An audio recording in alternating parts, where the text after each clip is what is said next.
Awareness meet ছিল এবং সবাই ভালো করে কাজ করুক, বেঙ্গলেই কাজ করুক, যে যে কনস্টিটিউয়েন্সিতে ওরা কাজ করতে চান সেখানে কোনো যে অসুবিধা হবে না এবং কোনো রকম কাটমানির ব্যাপার নেই, কোনো রকম সিন্ডিকেটের ব্যাপার নেই। আইনের শাসন আছে, শাসনের আইন নয়। সুতরাং আইন মোতাবেক কাজ করবেন। এক্ষুনি একজন বললেন যে আমি খুব বড় প্রমোটার, কিন্তু আমাকে এখানে কাজ করতে দেওয়া হয় না, আমাকে বাগনানে গিয়ে কাজ করতে হয়। যদি এখানে কাজ থাকে, কাজের ব্যবস্থা আপনি করতে পারেন, নিশ্চয়ই এখানে করবেন। কোনো কাটমানি নেই, কোনো সিন্ডিকেট নেই, আপন মনে কাজ করবেন। একটু দেখবেন যদি আমাদের ছেলে মেয়েদের একটু কাজ দেওয়া যায়, সেটা অন্তত দেখবেন। এইটুকু, আমাদের দাবি দেওয়া কিছু নেই, কোনো পয়সা করি নয়। শুধু যেহেতু আপনারা ব্যবসাদার মানুষ, আমাদের মানুষরা যেন কাজ পায়, একটু দেখবেন। দিদি, উস্কানিমূলক পোস্টের অভিযোগে পরমব্রত চট্টোপাধ্যায় এবং স্বস্তি ওনাদের বিরুদ্ধে থানায় অভিযোগ দায়ের করা হয়েছে, কি বলবেন এই বিষয়ে? না, যখন উস্কানি দিয়েছিল তখন একটু বোঝা উচিত ছিল যে এই উস্কানির ফল সুদূর প্রসারী হয়েছিল। 321 জন আমাদের মানুষরা, আমাদের কার্যকর্তারা শহীদ হয়েছিলেন, বহু মানুষ ধর্ষিত হয়েছিলেন, মেয়েরা। এবং অবমাননা, লাঞ্ছনা শেষ ছিল না। বাড়িতে অগ্নিসংযোগ করা হয়েছিল, কত মানুষ ঘরছাড়া হয়ে গেছিল। পোস্টপোল ভায়োলেন্সে আমি দেখতে গেছিলাম, আমাদের এখানে তাদের রাখা হয়েছিল। তাদের দেখে চমকে উঠেছিলাম যে মানুষকে এইভাবে মারতে পারে। এ তো পশুরা করে, কামড়া কামড়ি, হ্যাচড়া হেচড়ি, এ তো পশুরা করে। তার মানে আমাদের বাঙালিরা পশু হয়ে গেল। এবং তারপরেও কাউন্টিং এর আমিও সেখানে জিতেছিলাম গতবার। এখন ভিভিপ্যাট খোলো, আমি জিতে আছি। 12টা অব্দি জিতেছিলাম। মার ধর করে আমাদের ধাক্কা মেরে বাইরে বার করে দেওয়া হয়েছিল।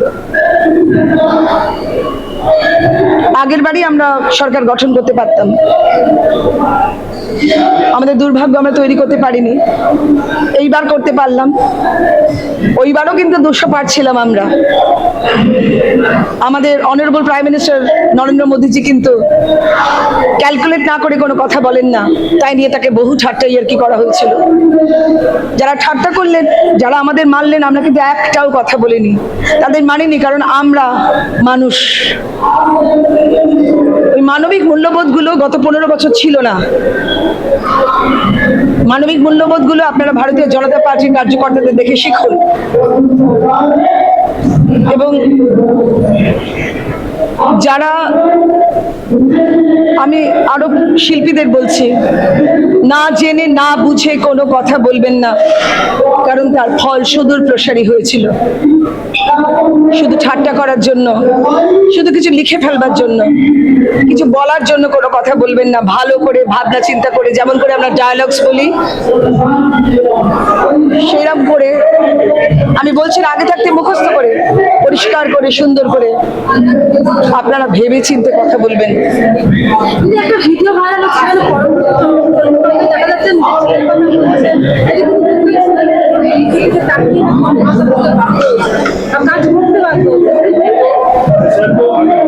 আমি কি বলবো, কারণ আমাদের প্রত্যেকেরই ছেলেপুলে আছে, আমরা আরো বৃহত্তর সমাজের বহু ছেলেপুলের দিকে তাকিয়ে আমাদের কথা বলা উচিত। দিদি, কালকে যখন টেকনিশিয়ান স্টুডিও তুমি গঙ্গাজল চিকিয়ে ঢুকলে, অনেক টেকনিশিয়ান থেকে অ্যাক্টরস কাঁদছিল এবং তাদের বেদনার কথা বলছিল। এই কান্না আর বেদনাকে তুমি কি বলবে? এতদিন মানুষ মুখে পাথর চেপে আটকে গেছে। শুধু তাই নয়, আমার কাছে যা চিঠি আছে, এক্ষুনি অনেকে অ্যারেস্ট হয়ে যাবে। সব চিঠিপত্র দিয়েছে, চিঠিপত্রগুলো আমরা রেখেছি। আমরা একটু কথা বলতে চাইছিলাম যে এই সমস্ত করবার আগে তারা কেন ভাবেননি। অত্যন্ত অন্যায় কাজ করেছেন আগের ফেডারেশন, অত্যন্ত অন্যায় কাজ করেছে যারা তাদের সাপোর্ট করেছেন, অত্যন্ত অন্যায় কাজ করেছেন যারা শিল্পীরাও তাদের সাপোর্ট করেছে, অত্যন্ত অন্যায় কাজ করেছেন যখন ধর্ষিতা হয়েছে, অনেক কাণ্ড হয়েছে, তারা মুখ বুঝেছিলেন বলে। অনেক অন্যায় হয়েছে, আর অন্যায় নয়, তাই তাদের চোখ দিয়ে জল বেরিয়েছে। নতুন প্রডিউসার আসবে? আমি তো অলরেডি কথা বলতে শুরু করে দিয়েছি। বাইরের স্টেটদের এতদিন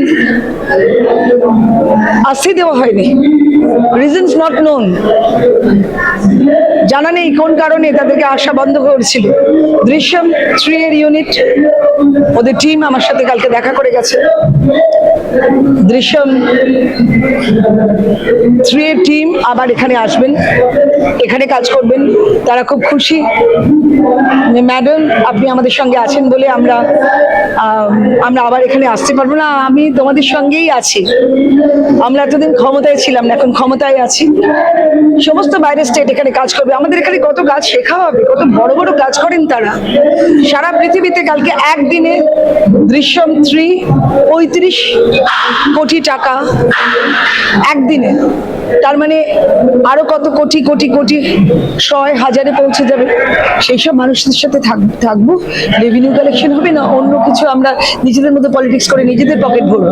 শুধু নিজেদের ছোট্ট ইন্টারেস্ট দেখলে চলবে না, অনেক বড় ইন্টারেস্ট দেখতে হবে। Thank you. Thank you so much.